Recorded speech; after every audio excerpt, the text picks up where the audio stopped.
Cori Bush recently repeated that electoral politics is not about changing Buddhists into Baptists, but getting Baptists to go to church. She's absolutely right about electoral politics, but that highlights the limits of electoral politics, because as leftists, our goal should not be just to get Baptists to go to church, but to get more Baptists, get better Baptists, and make better churches.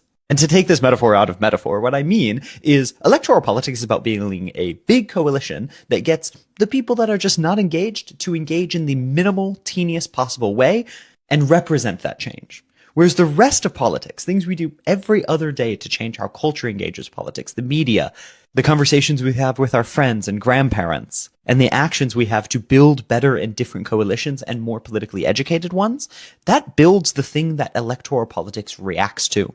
Electoralism is not a vehicle of change. It is a bad exchange rate of change to action.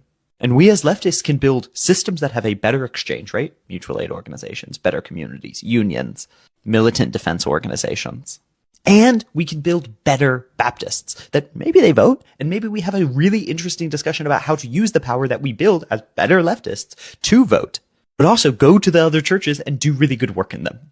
And this is a superstructure and discussion around electoralism as a whole that is often lost and, in my opinion, actively ignored when electoral season comes around. When leftists come into the electoral system saying, look, here are the critiques and issues we have, and electoralism by definition can't be enough, and then liberals scream at us. And I understand there are different discussions, there are lots of discussions going on, and I have absolutely no interest in defending everyone for everything.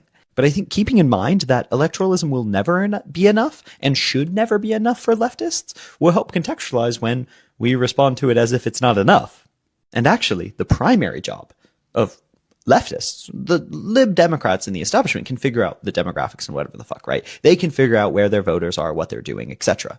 But our goal is to build more politically educated people and build more politically viable and better exchange rate coalitions and organizations. Because as it stands, electoralism has a really bad exchange rate of change to action. And oftentimes, the people acting within the electoral system shut that down and calm down the change by calling us radicals, for example.